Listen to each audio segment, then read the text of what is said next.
जिला के जंगल महल प्रांत के पुरुलिया जिला इस टैक्सी स्टैंड में आयोजित झारखंड लोकतांत्रिक क्रांतिकारी मोर्चा के बैनर तले मिलन समारोह के इस कार्यक्रम में उपस्थित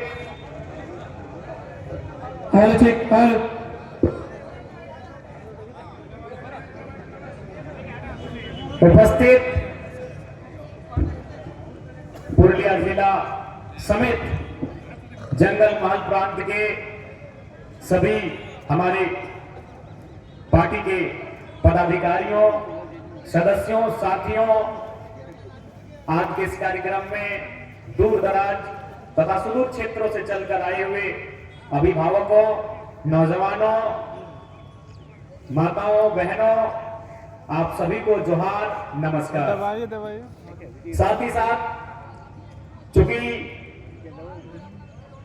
सुरक्षा के दृष्टिकोण से तैनात पुरुलिया पुलिस के तमाम पदाधिकारी और सिपाहियों, आप सभी को जोहार, नमस्कार। और विशेषकर इस बाजार में जितने भी दुकानदार बंधु हैं जिनके कानों तक हमारी आवाज जा रही है, उनको भी मेरा नमस्कार, जोहार। और साथ ही साथ एक खेद प्रकट करेंगे दुकानदार बंधुओं आपके लिए, क्योंकि आज तक कभी हमने जब भी आज के जो तो हमारे कार्यक्रम छिलो झारखंड राज्य हमारे कार्यक्रम पहाड़े गोड़ाय हमारे कार्यक्रम खुला मैदान है ग्राउंड है। आज के प्रथम बार हमी এই শহরের মধ্যে আসেছে, তো আমিও মানে কি এই শহরের মধ্যে মানে ভিড় ভাড় দমে আপনার ব্যাপার আছে কাজ, কিন্তু আজকে সেই জন্য আমি খেদ প্রকট করতে চাই কি আমাদের জন্য আপনার কাজ আপনার ব্যাপার একটা ঘন্টা দুটা ঘন্টার মতো ডিস্টার্ব হবে, সেই জন্য আমি খেদ প্রকট করতে চাই কি আমাদের এইটা কার্যক্রম নাই, এটা তো আপনার নামে মেন্টালিটি আছে। সবাই বলছে কি ভাই যদি পুরুলিয়া এন্ট্রি করবে তো ট্যাক্সি স্ট্যান্ডে পুরুলিয়ার হৃদয় বটে, कोई भी पॉलिटिकल पार्टी आती है पुरुलिया में तो टैक्सी स्टैंड में अपना कार्यक्रम करती है, तो हम भी आ गए। बाकी हमारा जो अंदाज है आप भी जानते हैं, पारसनाथ के जंगलों में, पहाड़ों में, खेतों खलिहानों में, ग्राउंड में मेरा मीटिंग होता है और सभा में नहीं, हम तो स्कॉर्पियो के छत में अपना मीटिंग का भाषण देते हैं। तो इसलिए जितने भी दुकानदार बंधु हैं 2-3 घंटा के लिए आपका अगर काम व्यापार डिस्टर्ब होगा तो उसके लिए हम क्षमा चाहेंगे, क्योंकि मेरा कार्यक्रम ऐसा नहीं होता है। लेकिन भाई ये आपके पुरुलिया का ही धारणा है कि यदि आपको राजनीति करना है तो शहर में भी थोड़ा आना होगा, इसीलिए हम शहर में आए हैं। बाकी हम गांव वाले हैं, हमको पहाड़ों में मीटिंग करना पसंद होता है। तो भाई थोड़ा सा खेद प्रकट करेंगे, जितने भी हमारे दुकानदार बंधु लोग अपना काम काज कर रहे हैं, थोड़ा सा खेद प्रकट करेंगे।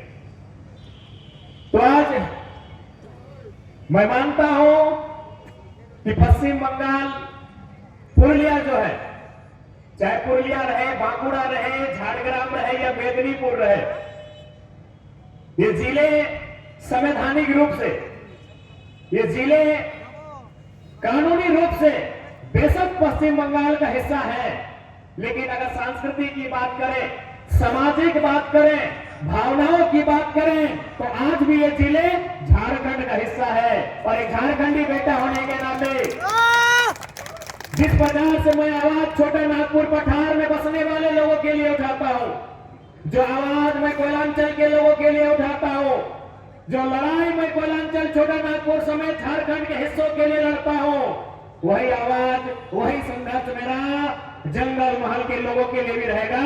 क्योंकि आप भले संवैधानिक रूप से, कानूनी रूप से आप बंगाल का हिस्सा है, लेकिन भावनात्मक रूप से, सांस्कृतिक रूप से आज भी आप वही ग्रेटर झारखंड का पार्ट हैं, जिसके लिए आपने भी लड़ाई लड़ा था और हमारे पूर्वजों ने भी लड़ाई लड़ा था। और ऐसे भी आपने सबाई जाने एक प्राचीन नाम की, एक प्राचीन नाम मानभूम, एक प्राचीन मानभूम बोटे ना, तो मानभूम माने की दिखे पुरुलिया और दिखे धनबाद और बोकारो। हम लोग सुनते हैं ना कि कुंभ का मेला में भाई लोग बिछड़ गया था, तो सरकार ये नियम कानून हम लोग को बिछड़ाया है। ये मानभूम जिसका एक गौरवशाली इतिहास रहा है, जिसका एक गौरवशाली परंपरा रहा है, भारत देश की आजादी से लेकर झारखंड अलग राज्य की लड़ाई तक जिस मानभूमि का एक गौरवशाली इतिहास रहा है, उसी मानभूमि का अंग हम भी हैं, जिस मानभूमि को आज आप पुरुलिया कहते हैं और हम धनबाद कहते हैं। तो हम आपसे बिल्कुल भी अलग नहीं है। जो आपकी पहचान है, जो आपकी परंपराएं है, जो आपकी संस्कृति है, वही पहचान वही परंपरा हमारी भी है। तो इसलिए प्रथम जिनिस এইটাই कि আমরা সবাই একটা মায়ের ছেলে। আমরা ভিন্ন মানুষের ছেলে নাই, আমরা ভিন্ন মায়ের ছেলে নাই, আমরা মানভূমের মাটির মানুষ বটে। তো যেভাবে আপনি মানভূমের মানুষ है, সেভাবে আমিও মানভূমের মানুষ। तो इसलिए आज आपके इस कार्यक्रम स्थल से मैं आपको स्पष्ट कहने के लिए आया हूं कि आज जिस प्रकार से झारखंड की राजनीति में हम लोगों ने एक शुरुआत किया, आज वही शुरुआत पश्चिम बंगाल जिसमें विशेषकर जंगल महल का जो इलाका आता है, हम वहां करने का प्रयास करेंगे। इसके लिए आप सबों का आशीर्वाद, आप सबों का मार्गदर्शन अति आवश्यक और महत्वपूर्ण होगा। आज के সময় আপনি সবাই জানে কি আমাদের ঝাড়খণ্ড লোকতান্ত্রিক ক্রান্তি মোর্চা এক নতুন পলিটিক্যাল পার্টি বটে। আর আমাদের কাজ এই ঝাড়খণ্ডের প্রান্তে কিভাবে আছে, কি রকম আমরা কাজ করে এখানে আপনি সবাই জানেন। যদি আমাদের কাজ ভালো আপনাকে ভালো লাগে, আপনি যদি ভালো বুঝে আমাদের কাজ, আমাদের কার্যশৈলী, তো আপনার আশীর্বাদ আমরা সবাই চাই। সেই জন্য আমরা এই ঝাড়খণ্ডের মাটিলে, এইখানে बंगालेर माटी, विशेष कर এই পুরুলিয়া, ঝাড়গ্রাম, বাঁকুড়া আমরা আসে আপনার आशीर्वाद लिए। तो आज अब आप सबों को यह तय करना है कि क्या जो आवाज कई दशकों पहले परिस्थितियों के कारण, राजनीतिक दांवपेच के कारण दबा दी गई थी, क्या उस आवाज में एक बार फिर से जंगल महल की वादियों में गूंजना चाहिए कि नहीं? मैं मानता हूं, मैं यह भी मानता हूं कि आज 25 साल बीत चुके हैं। 25 साल पहले हमें झारखंड राज्य अलग मिला। मैं बार बार कहता हूं कि झारखंड मिलने के बाद झारखंड के लोगों को एक तसल्ली मिला कि भौगोलिक रूप से, संवैधानिक रूप से, कानूनी रूप से एक अलग झारखंड राज्य मिला। झारखंड के लगभग 3.5 करोड़ से ज्यादा की जनमानस को आज ये बस तसल्ली है कि उन्हें झारखंड राज्य मिला। लेकिन मुझे लगता है, मेरा मानना है कि आज भी पश्चिम बंगाल के हिस्सों में जो 4-5 जिले हमारे छूट गए, उन्हें मलाल होता होगा कि हम झारखंड, ग्रेटर झारखंड का पार्ट नहीं बन पाए। निश्चय ही मलाल होता होगा, क्योंकि झारखंड राज्य की अलग लड़ाई में जो योगदान कोल्हान ने दिया था। जब हम कोल्हान कहते हैं तो कोल्हान का मतलब सिंहभूम, कोल्हान का मतलब सिंहभूम से। जब कोयलांचल हम कहते हैं तो कोयलांचल का मतलब आधा मानभूम से। यानी झारखंड अलग राज्य की लड़ाई में जो योगदान कोयलांचल का रहा, जो योगदान सिंहभूम का रहा, वही योगदान, उसी अनुपात में योगदान जंगल महल का भी था। जो शहादत सिंहभूम ने दिया था, जो शहादत कोयलांचल ने दिया था, उसी अनुपात में शहादत जंगल महल ने भी दिया था। इसीलिए मैं कहता हूं कि हमें तसल्ली मिला कि हमारे पूर्वजों ने अगर लहू बहाया तो हमें झारखंड मिला। लेकिन आज जंगल महल के लोगों को मलाल होता है कि लहू तो हमारे पूर्वजों ने भी बहाया था, लहू तो जंगल महल की वादियों ने भी बहाया था ग्रेटर झारखंड का पार्ट बनने के लिए, लेकिन आज उन्हें नसीब नहीं हो पाया।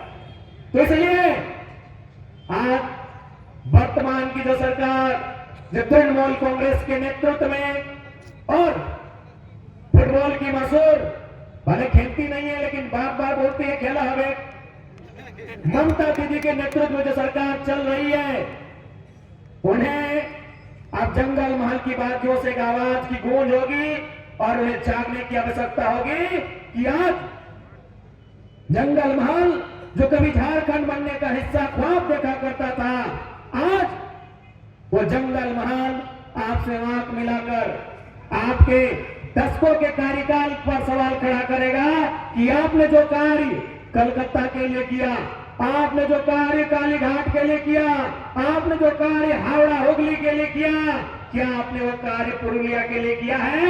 ये सवाल जंगल महल के लोग करेंगे, ये सवाल पुरुलिया के लोग करेंगे। बिल्कुल, क्योंकि आपको हमने 10 दिन नहीं 10 साल से ज्यादा का समय दिया यहाँ के लोगों ने। आज यहाँ का नौजवान, यहाँ के बुजुर्ग, यहाँ की महिलाएं जरूर सवाल करेंगी और आपसे पूछेंगी, आंख से आंख मिलाकर पूछेंगी, क्योंकि ये राजतंत्र नहीं, ये लोकतंत्र है और लोकतंत्र में जनता सर्वोपरि होती है। जनता ये सवाल पूछेगी कि आपने अपने महत्वपूर्ण हिस्सों के लिए जो काम किया, क्या वो पुरुलिया के लिए किया कि नहीं? अगर किया है तो पुरुलिया के तमाम सरकारी कॉलेजों का औचक निरीक्षण करने की आवश्यकता है। उनमें कितने विद्यार्थी पुरुलिया के हैं और कितने विद्यार्थी पुरुलिया के बाहर अन्य जिलों के हैं।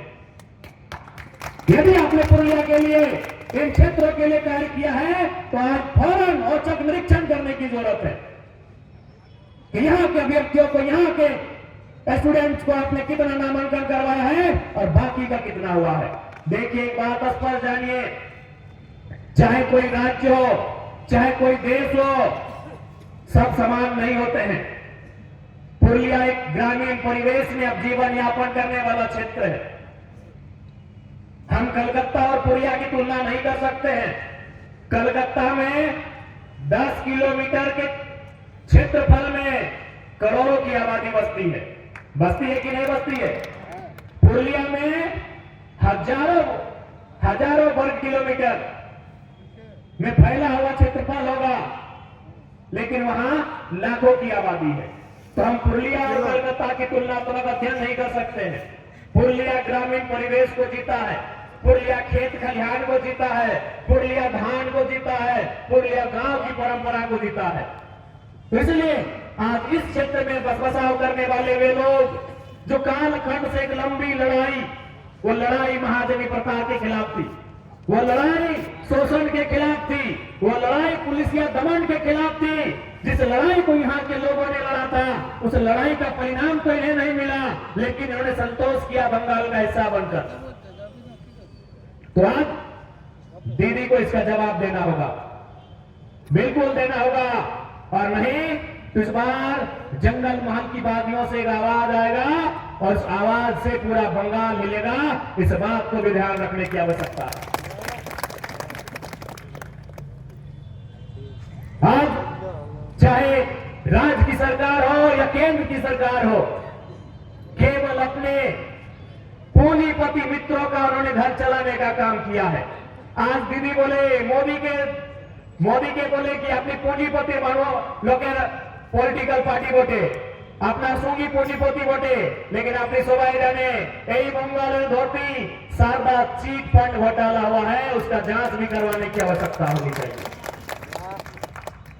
नारद स्टिंग ऑपरेशन भी हुआ है इसी बंगाल की धरती में। आज दीदी ठाका मार के कहती है कि हम भारतीय जनता पार्टी को अपने बंगाल में देखना पसंद नहीं करते हैं, लेकिन जब नारद स्टिंग ऑपरेशन होता है तो उसमें तृणमूल कांग्रेस और भाजपा के कई बड़े नेता पाए जाते हैं और उन फाइलों को बंद कर दिया जाता है। तब चोर चोर मौसेरे भाई बन जाते हैं। किससे छुपा है? जिस प्रकार देश में सहारा का स्कीम सामने आता है, गरीब लोगों ने अपने पसीने से कमाई हुई, अपने पसीने से पाई कमाकर सहारा में पैसा जमा किया था। आज जो स्थिति सहारा का हुआ है, वही बंगाल में शारदा घोटाला के नाम से भी जाना जाता है,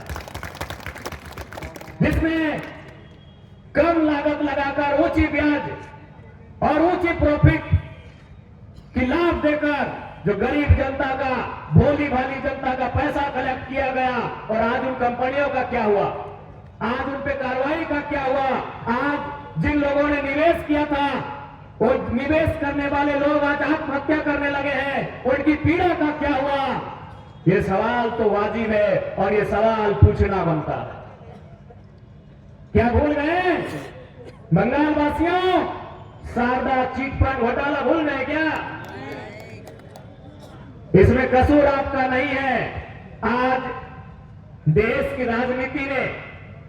राजनीति ने जनता के स्तर को इतना कम कर दिया है, वो अपने दिनचर्या के जीवन में, वो अपने दैनिक जीवन में फंसकर उलझ कर रह जाते हैं कि उन्हें इतने बड़े घोटाले बहुत कम समय में भुला दिए जाते हैं। आज उनके पास समय कहां रहा कि इन विषयों पे वे बात कर पाए, इन विषयों को याद कर पाए, उनके पास समय कहां है।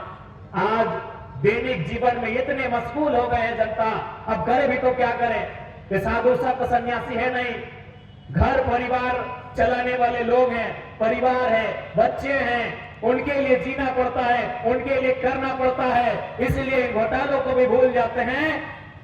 लेकिन याद रखिएगा, समय के गर्भ में कुछ अगर दफन हो जाता है तो समय के साथ वो चिंगारी बन के वापस भी आता है।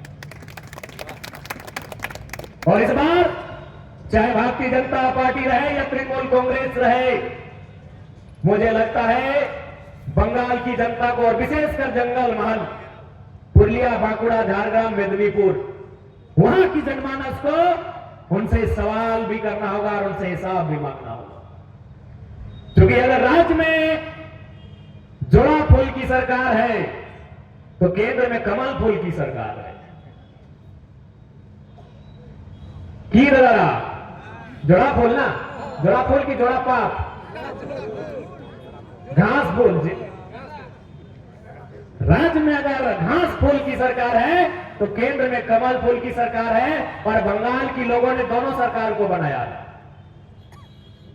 राज्य की सरकार को लगभग 294 विधानसभा सीटों में से 200 सीट दिया है ना, कतो 200, और केंद्र की भी सरकार को लगभग 42, कितना सांसद है आपके यहाँ? 42, 17 दिए है ना, 17, जिनमें यहां से कौन है? ज्योतिर्मय महतो। यानी आपने दिल्ली की सरकार को भी 17 एमपी भेजे हैं। किस लिए? फोटो खिंचाने के लिए? ये मोदी जी के भाषण मानेंगे तो खाली टेबल ठोकने के लिए क्या है मोदी जी? यहां के मुद्दों को ले जाने के लिए, यहां की समस्याओं को ले जाने के लिए। आप देखिए, मैं बंगाल की तमाम जनता से कहूंगा, आप झारखंड विधानसभा का डिबेट, झारखंड विधानसभा का डिस्कशन देखिए। जब जयराम महतो खड़ा होता है तब कभी डॉलर की बात नहीं करते हैं, सीधा मुद्दों की बात करते हैं।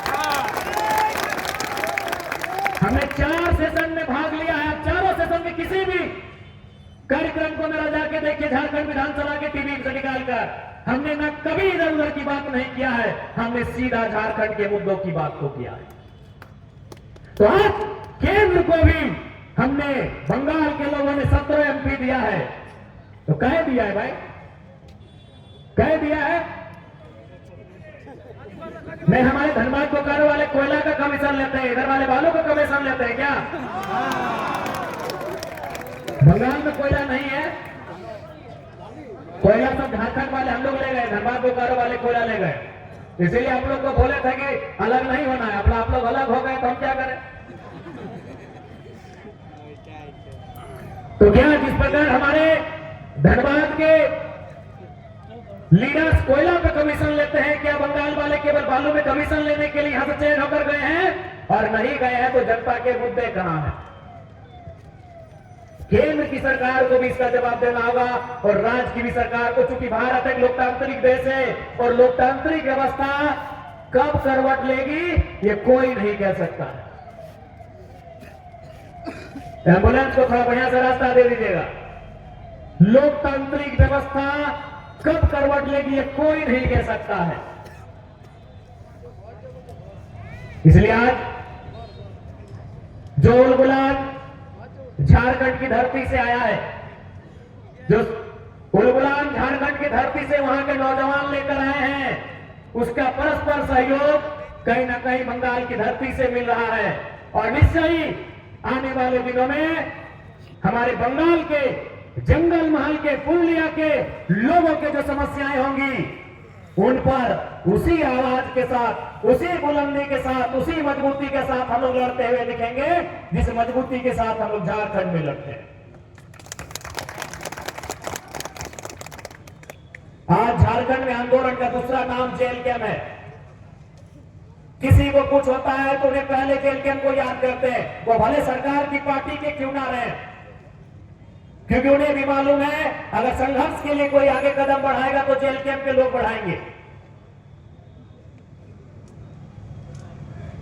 इसलिए आज बंगाल पुरुलिया के टैक्सी स्टैंड से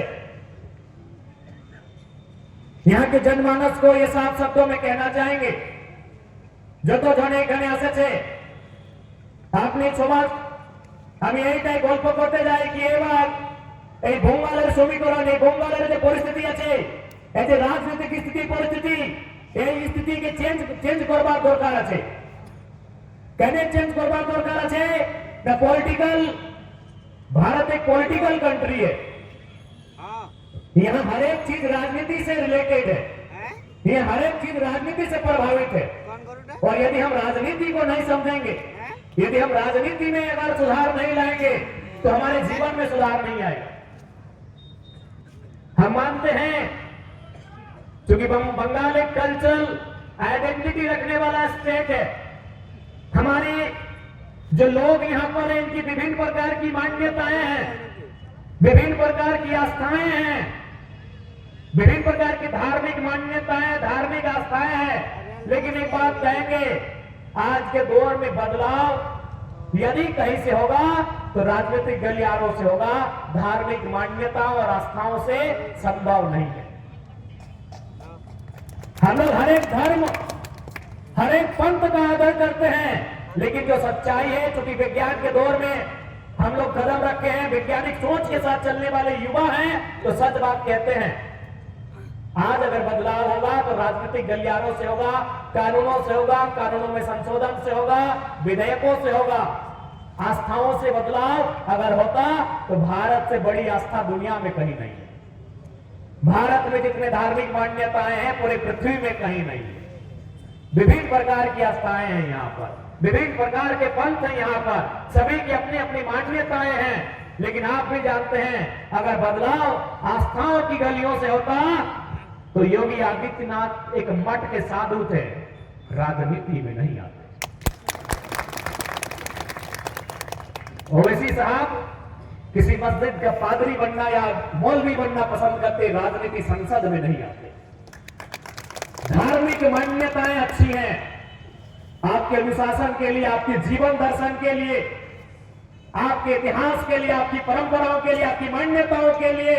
लेकिन बदलाव अगर इस देश में आएगा, बदलाव अगर इस राज्य में आएगा तो राजनीतिक व्यवस्थाओं से आएगा, वैज्ञानिक सोच से आएगा। इसलिए राजनीतिक विषयों को जानने की आवश्यकता है, राजनीतिक विषयों को समझने की आवश्यकता है और उसमें शामिल होने की आवश्यकता है। आज की युवा पीढ़ी, आज के नौजवान, आज की नौजुवतियां ये कहते हैं कि आई हेट पॉलिटिक्स। আমি পলিটিক্সকে ভালোবাসা করে না, এটা আপনি বলে না আমি আপনাকে ভালোবাসেं, तो यार बोले कि पॉलिटिक्स के भालोबासा करे ना। तो भाई पॉलिटिक्स को अगर आप बढ़िया नहीं मानेंगे तो फिर पॉलिटिक्स इनको वे लोग आएंगे जो पॉलिटिक्स को खराब करेंगे। राजनीति हम लोग कहते हैं आई हेट पॉलिटिक्स, मुझे राजनीति पसंद नहीं है। तो अगर पढ़े लिखे नौजवान अगर राजनीति से भागेंगे, अगर वो यह करके सामना नहीं करेंगे कि मुझे राजनीति पसंद नहीं है, तो राजनीति में वे लोग आएंगे जो राजनीति को गंदा करेंगे। और आज किसी से नहीं छुपा है, आज किसी से नहीं छुपा है कि आज की परिस्थिति क्या है। आज देश की सबसे बड़ी समस्या क्या है? आज अगर आपसे पूछा जाए कि देश की 5 सबसे बड़ी समस्या चुनकर लाइए और उसमें से नंबर एक पर रखिए देश की सबसे बड़ी समस्या क्या है, बताइए आप देश की सबसे बड़ी समस्या क्या है? इकोनॉमी का गैप।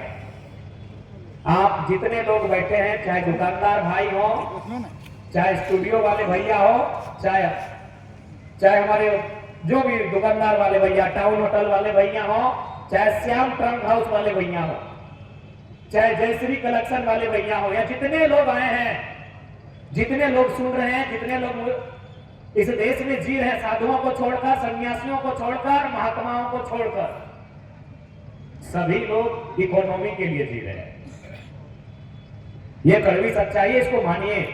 यहाँ बैठा हर एक शख्स, ये जो बगल में वर्दी वाले पुलिस वाले भैया हैं, अगर इनको हम कह रहे हैं कि सरकार आपको वेतन नहीं देगी, ये ड्यूटी करेंगे?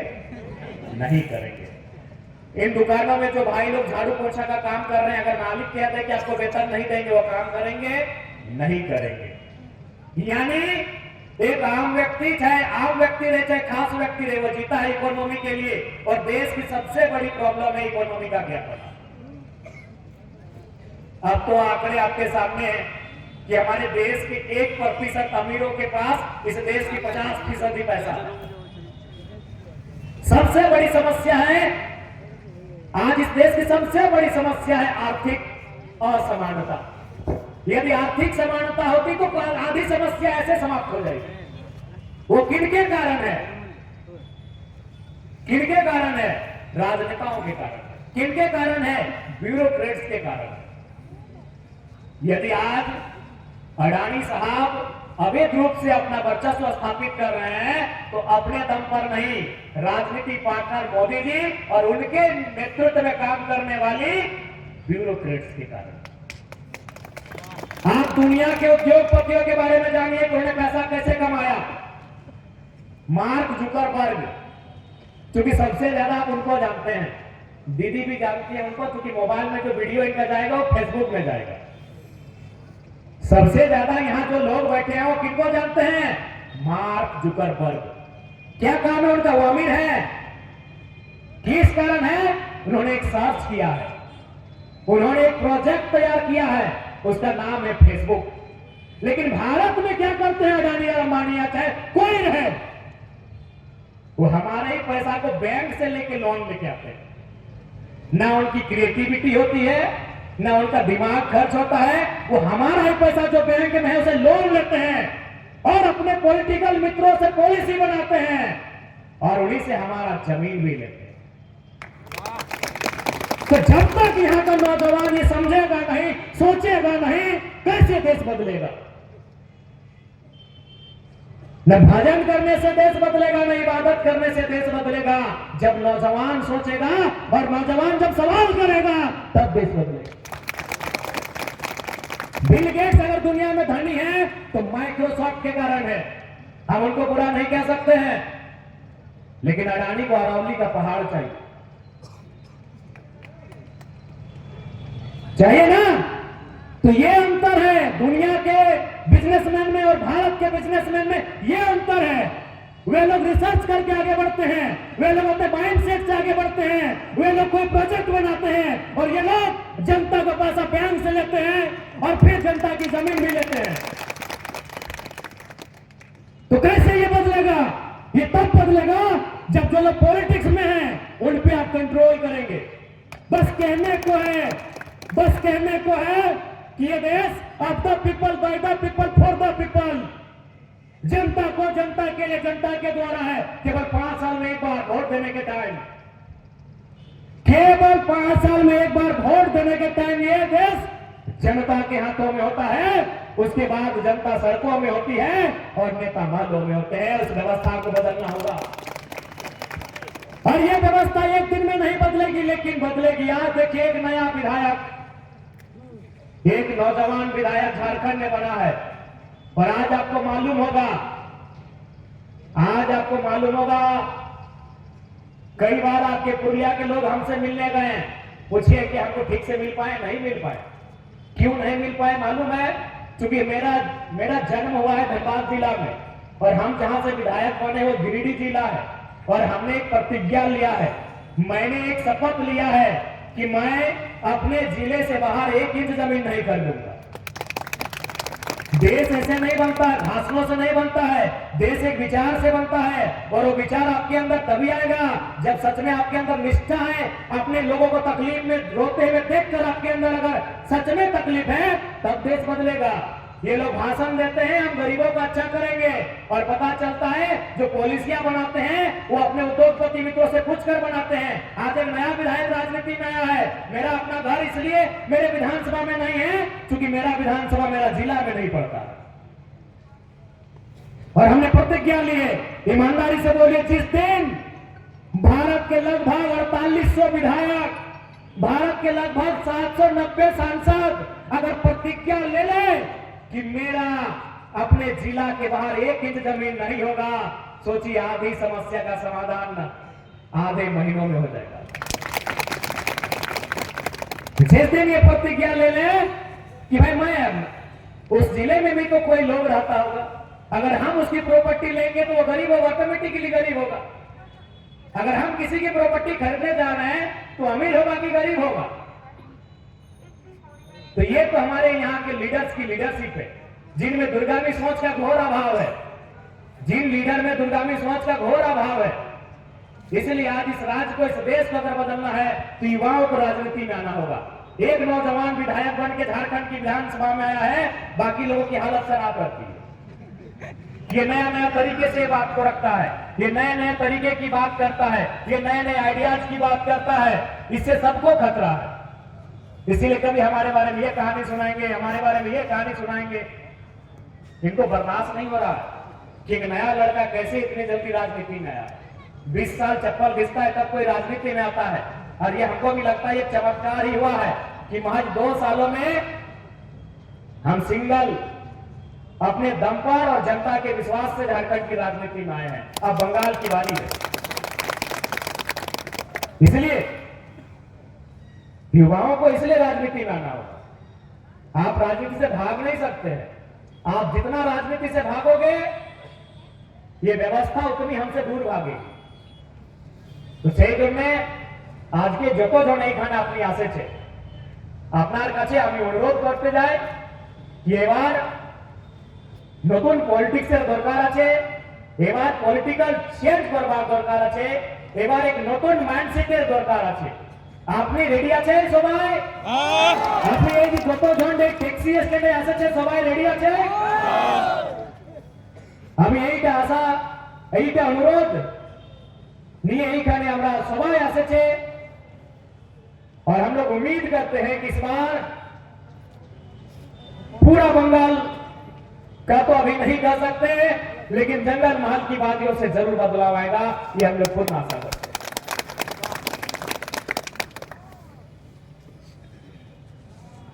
और साथ ही साथ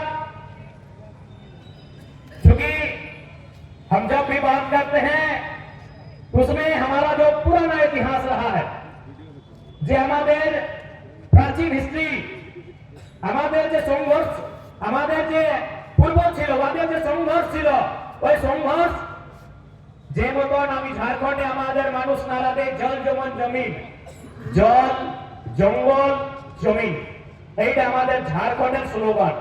আপনার এইখানের কি স্লোগান? মায় মাটি মানুষ, এইটা আপনার স্লোগান। তো এই আমাদের ঝাড়খণ্ডের স্লোগান আর আপনার বঙ্গালের স্লোগানে এই সমান কি আছে? আমাদের স্লোগানে কি আছে? জল জমিন জঙ্গল। আপনার স্লোগানে আছে মায় মাটি মানুষ। তো সমান কি আছে? মাটিটা। জল জমিন, আমাদেরও স্লোগান আছে জমিন, জমিন মানে মাটি। আপনারও স্লোগান আছে মায় মাটি মানুষ, মাটি মানে জমিন। এর একটা সিমিলার জিনিস আছে এই আপনার স্লোগানে আর আমাদের ঝাড়খণ্ডের স্লোগানে। আপনার কি আপনার তো ঝাড়খণ্ড মানে আজকেই বঙ্গাল। তো এই আপনার স্লোগানের আমাদের স্লোগানে একটা সিমিলার জিনিস আছে। এই সিমিলার জিনিসের নাম কি? মাটি। সিমিলার জিনিস মানে माटी।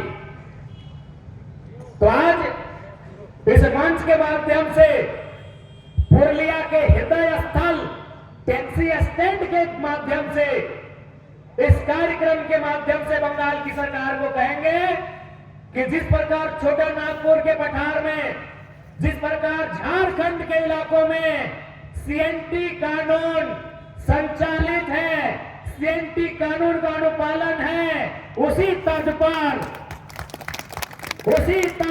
जंगल महल में सीएनटी कानून को संचालित किया जाए।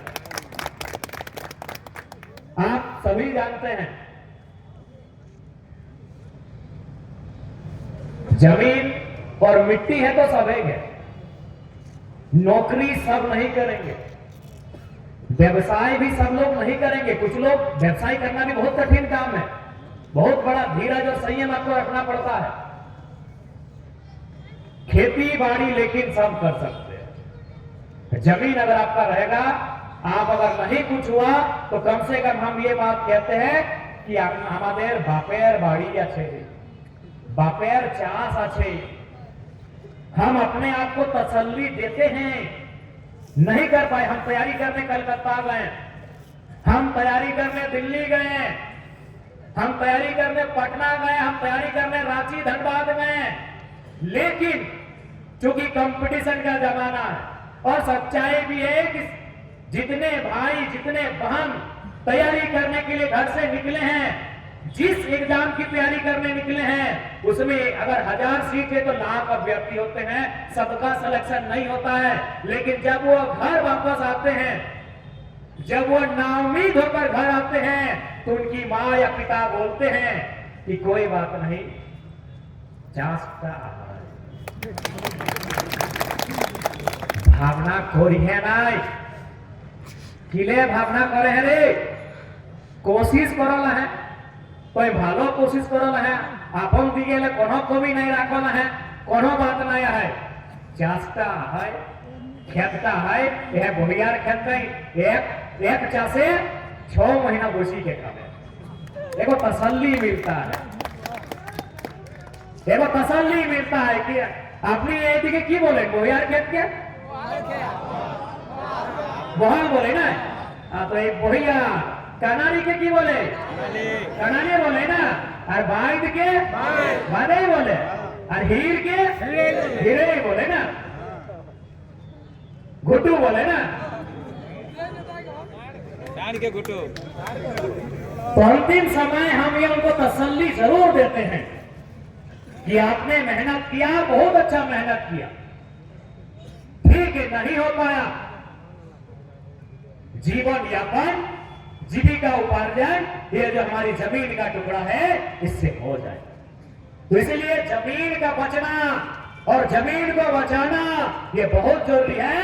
इसलिए सेफ्टी कानून जंगल महल के क्षेत्र में दीदी आपको संदेश स्पष्ट देंगे, क्योंकि हमें सूचना मिली है, गोपनीय सूचना मिली है कि जो फॉरेस्ट मैदान में मेरा कार्यक्रम था, किसी पुलिस पदाधिकारी के मोबाइल में वो लाइव देखी है, ये हमें सूत्रों से जानकारी मिली है। तो यदि आज भी मेरी बात को आप सुन रहे हैं तो इस बात को ध्यान दीजिएगा, क्योंकि आपके बंगाल का ये नारा है माय माटी मानुष। जी हमें याद आता है कि टाटा नैनो से आप बड़ी तगड़ा लड़ी थी माटी को बचाने के लिए।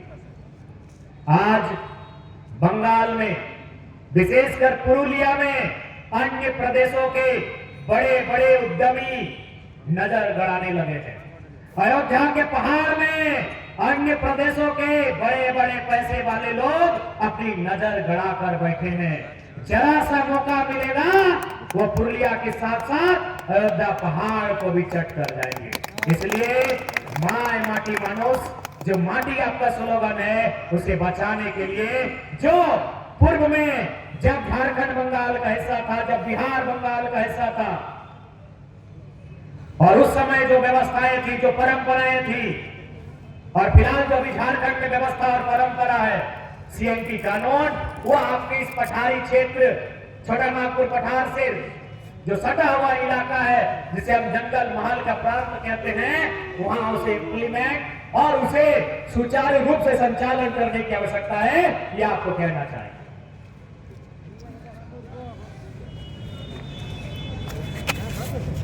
आज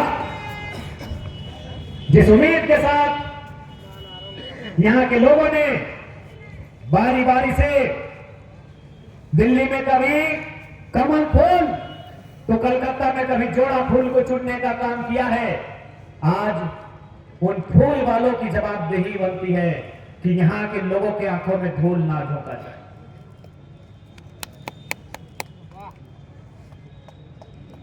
उन फूल वालों की जवाबदेही बनती है, दिल्ली में खिलने वाला कमल फूल और कलकत्ता में खिलने वाला जोड़ा पत्ता फूल, कि यहां के लोगों के जीवन में किसी प्रकार का धूल नहीं झोंका जाए। नहीं तो याद रखिएगा, खेती बाड़ी करने वाले लोग हैं, ये फसल काटना जानते हैं। और फूल भी, ये फूल फल सब इनको फसल ही लगता है, ये अलग नहीं है। फूल फल धान ये सब फसल ही है, इनके लिए फसल ही है, इस बात को याद रखिएगा। और दीदी आप तो बढ़िया जानती हैं, आपसे बढ़िया कौन जानेगा वो कॉमरेडों की सरकार, वो लाल झंडे की सरकार। अरे आपसे बेहतर कौन जानेगा। यदि कोई अजनबी आदमी बंगाल की धरती में आता था तो सोचने से पहले 7 बार घबराता था कि क्या कभी लाल झंडा यहां से उखड़ेगा, क्या कभी कॉमरेडों की सरकार यहां से हट पाएगी। लोग 7 बार सपने में भी सोचते थे, अगर कोई बिहार का, छत्तीसगढ़, गुजरात का या भारत के किसी हिस्से का आदमी अगर बंगाल आता था दीदी आपसे पहले, तो सोच के भी डरता था क्या लाल झंडा यहां से उखड़ेगा। तो यदि लाल झंडा उखड़ सकता है तो 2 फूल भी उखड़ सकता है। बस ये बंगाल के लोगों की चेतना का विषय है, ये उनकी जागृति का विषय है। इसलिए आपने तो बढ़िया एक इतिहास की आप साक्षी हैं, आपने तो जाने भालो, खूब भालो आपने जाने कि रेड रिवोल्यूशनरी गवर्नमेंट, रेड फ्लैगर गवर्नमेंट की अपनी केमन छुट्टी दिए दिया। तो আপনি তো খুব ভালো করে জানে ভাই কি এই বঙ্গালের মনে ছিল রেড গভর্নমেন্ট, ছিলই কি না? কত বছর রাজ ছিল আমাদের কন্টিনিউ? 34 34 सालों का शासन, 30 বছরের উপর, 44 30 বছরের উপর। हाँ तो वहां पे 30 बोली ना अपनी, हाँ तो 30 और 4 34 34 এখন 0 আছে। बताइए यही है राजनीति की खूबसूरती। This is the beauty of politics. यही तो खूबसूरती कि जो लोग 34 साल से सत्ता में थे, डर लगता था सपने में भी सोचने में क्या ये लोग सत्ता से जाएंगे, आज वो 0 में है, लड्डू में है। यही तो राजनीति की खूबसूरती है। तो है जी नहीं। और वैसे भी आपका जो प्रिय खेल है वो फुटबॉल है, वो गोल ही होता है। ऑनरेबल दीदी, आपना जो प्रिय खेल को आप लोग क्या बोलते हैं बांग्ला में? खेला ওইটা ওই ফুটবল বটে। আর ফুটবল গোল থাকে, আর গোল মানে 0। वकील बाबू जोहार, नमस्कार। गोल माने गोल और गोल माने 0। इसलिए यदि यहाँ के लोग आपको मौका दे सकते हैं तो उस गद्दी से उतार भी सकते हैं, इस बात को याद रखिए। और साथ ही साथ में यह भी आपसे कहूंगा कि विधि व्यवस्था को दुरुस्त करिए। अभी हमें सूचना मिली, कई ऐसे भाई हैं, एक भाई को सीआरपीएफ में रख के उनके साथ दुर्व्यवहार हुआ, लेकिन उन्हें न्याय नहीं मिल पाया। इसलिए विधि व्यवस्था को भी दुरुस्त करिए। और नहीं तो ये जो लोग वोट करते हैं वो सोचेंगे इस बार निश्चय ही बंगाल में बदलाव करेंगे। और मुझे लगता है आप बंगाल के लोग भी फूल वालों से नाता तोड़ने के लिए तैयार हैं, क्योंकि फूल बंगाल में धूल बनकर उड़ के रह गया है। और आज के इस मंच के माध्यम से न केवल कलकत्ता में बैठे हुक्मरान, बल्कि दिल्ली में जो 17 सपोर्ट लेकर गए हैं उनको भी स्पष्ट कहेंगे कि आपको 17 सपोर्ट का माने 17 सीटों से है लोकसभा की। वो जो सपोर्ट आपको यहां से मिला है, वो जो सीटें आपको यहां से मिली हैं, तो वहां पुरुलिया का भाभरा भाजा बेचने के लिए नहीं मिला है। एक गान छिलो ना अभी पुरुलिया भाभरा भाजा खूब मिस अपना गान खूब मिस्टी गान एकदम मीठा की बोले खूब भालो मान। तो प्यारे सांसदों, इस बात को याद रखिएगा, आपको यहां की जनता ने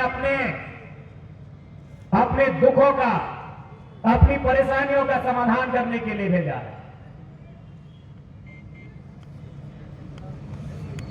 इसलिए आज पश्चिम बंगाल की पावन धरती से, शहर के बीचों बीच, इस चौराहे से राज्य और देश में जो लोग यहां का प्रतिनिधित्व करने के लिए गए हैं, उन्हें स्पष्ट शब्दों में कहेंगे, इस बार बंगाल की धरती में एक नया कारवां, एक नया उफान, एक नया उलगुलान का आगाज होगा। और ये उफान, ये उलगुलान एक नया अध्याय लिखेगा। इस बात को भी आप ध्यान में, अपने जहन में रखने का काम करेंगे। और बिल्कुल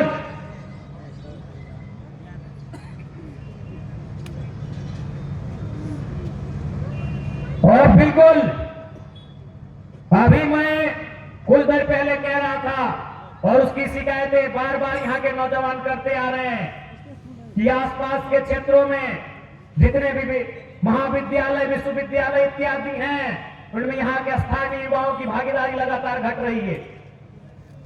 तो आपको याद होगा, पूर्वोत्तर भारत में जितने भी राज्य हैं, वो भी अपने राज्य के विभिन्न जिलों का सामाजिक, आर्थिक, भौगोलिक सर्वे करने के बाद उनके डेवलपमेंट के लिए उन्हें अलग अलग हिस्सों में बांटते हैं। जैसे आप पूर्वोत्तर के क्षेत्र में जाइएगा तो वहां एक हिल एरिया मिलेगा, एक प्लेन एरिया मिलेगा। प्लेन एरिया के लिए अलग व्यवस्था करते हैं, हिल एरिया के लिए अलग व्यवस्था करते हैं। तो इस यहाँ की सरकार को भी ये सोचना होगा, यदि जंगल महल में विकास से विपरीत अगर जंगल महल के लोगों की सामाजिक, आर्थिक, शैक्षणिक स्थितियां हैं, तो जंगल महल को एक विशेष ढांचे में लाकर, विशेष सांचे में रखकर डेवलपमेंट करने की दरकार है। और नहीं तो याद रखिएगा आप, जंगल महल जो हमेशा इतिहास रहा है, जंगल महल का एक क्रांति का, जंगल महल का इतिहास रहा है गुलगुलान का, जंगल महल का एक इतिहास रहा है नए जागृति का, नई सोच का। इस बार जंगल महल फिर से नई जागृति, नई चेतना के साथ आकार लेगा, और यह आकार एक नया सरकार को बनाने का भी काम कर सकता है।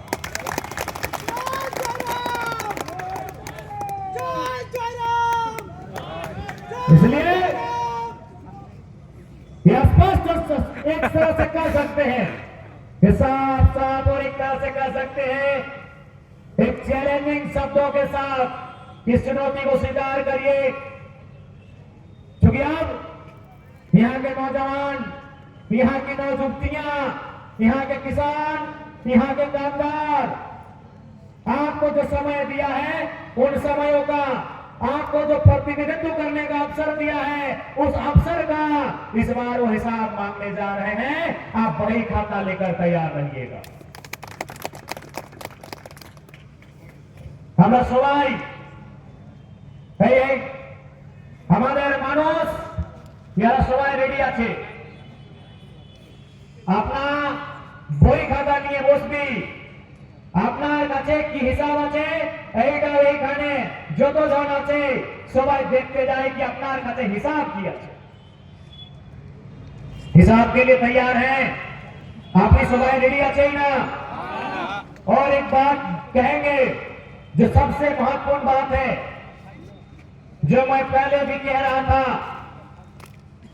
बृहद झारखंड का हिस्सा ना बन पाने का वो मलाल, क्या 25 सालों के बाद भी यहाँ के जो भी भाई बंधु हैं, सभी वर्ग, सभी लोग, क्या उनके अंदर बृहद झारखंड को लेकर क्या विचार पनप रहे हैं, क्या विचार पनपते हैं? क्या आज भी 25 सालों के बाद भी वो विचार आपके अंदर विद्यमान हैं, जिन विचारों के साथ आपके पूर्वजों ने, इस मिट्टी के लोगों ने भी बृहद झारखंड का सपना देखा था? हमें लगता है इन 25 सालों में वो लालसा, वो उम्मीद कहीं तो कहीं आकार ले रहा है। हमें ऐसा लग रहा है कि 25 साल 2.5 दशकों का एक कालखंड पार हो चुका है और इस 2.5 दशक के कालखंड में शायद सभी लोगों की सोच समान ना रही, लेकिन वह मलाल आज भी आपके अंदर है।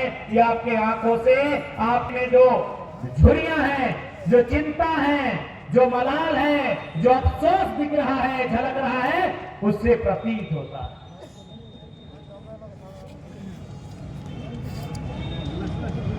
तो आज इस कार्यक्रम के माध्यम से जंगल महल में हम लोग शंखनाद करने जा रहे हैं। हमरा सबाई शंखनाद करते যাচ্ছি कि এবার এই বঙ্গালের মাটি, এই বঙ্গালের ধরতীয় আমাদের নতুন পলিটিক্যাল পার্টি যার নাম বটে ঝাড়খণ্ড উত্তান্ত্রিক ক্রান্তিকারী মোর্চা, ওই পার্টি এইখানে দস্তক দিবে। এইটা আমাদের আপনার মধ্যে এটা মেসেজ, এটা সন্দেশ আছে। আর এই ডিসিजन আপনাকে নিতে হবে, क्योंकि हम लोग थोपने पे विश्वास नहीं करते हैं कि हम आके आपको थोप दे। हम वो विश्वास नहीं करते हैं कि कोई आप पे थोपने का काम करे। ये निर्णय, ये डिसीजन, ये जिज्ञासा, ये सोच, ये विचार आपको करना होगा कि यहाँ हमारी एंट्री होगी, अगर होगी तो कैसे होगी, किन परिस्थितियों में होगी, वो आपको तय करना। क्योंकि हमारा जो मेन मकसद है वो राजनीतिक नेतृत्व को तैयार करना है। क्योंकि आप भी जानते हैं, अगर हम एक लीडर की बात करेंगे तो फिर हम पॉलिटिक्स को सेंट्रलाइज कर देंगे, जो आज मोदी जी दिल्ली में बैठकर खूब कर रहे हैं। जिसको मंत्री को सीएम बना दे रहे हैं, इसका मतलब ये नहीं कि वो किसी को मौका दे रहे, वो यह कर रहे हैं कि उनकी बराबरी में कोई दूसरा ना आए। तो हम लोग एक नेतृत्व को तराशने के लिए आए हैं, कि नेतृत्व, नया नेतृत्व उभारने के लिए आए हैं। हमारे जो मकसद, हमारे जो उद्देश्य, हमारे जो विजन, न्यू पॉलिटिक्स, न्यू माइंडसेटर पॉलिटिक्स, যে নতুন युवा, নতুন ছেলে এই পলিটিক্সে আপনার কি কাজ, আমাদের কি কাজ হবে, আমাদের কি কর্তব্য হবে, সেই জন্য আমাদের পলিটিক্যাল